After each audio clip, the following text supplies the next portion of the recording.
Ni wana Kenya. Hakuna mtu hata mmoja ambao yuko hapa ambao si Mkenya. Katiba imetupatia haki ya kwamba kila mtu ambaye amezaliwa kama Mkenya lazima apate identity card. Imesema lazima upate passport. Lakini sasa Ruto amesema ukitaka identity card lazima ulipe.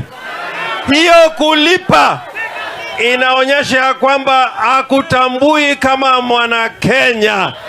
Wangapi wameshutumu serikali ya Ruto ya kukataza sisi?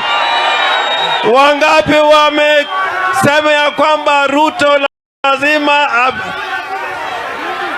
Jambo la pili, adwa nuwinjo gimomiyo nyakubedo chama.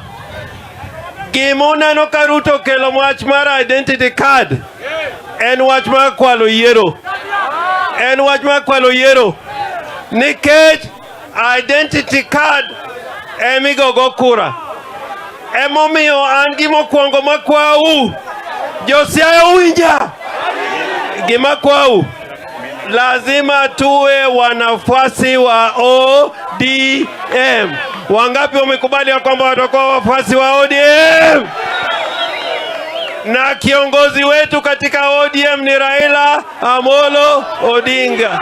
Kiongozi ya chama chetu ni nani? Raila Amolo Odinga. Hakuna mahali katika nchi hii ulimwengu nzima ambapo unaweza kushinda kwa kura ikiwa chama chako haina nguvu. Hata Obama alikuwa president in America kwa sababu alikuwa na chama ambayo ina nguvu. Kwa hivyo tunahimiza ya kwamba kila mtu katika Siaya nzima awe mwanachama ya ODM.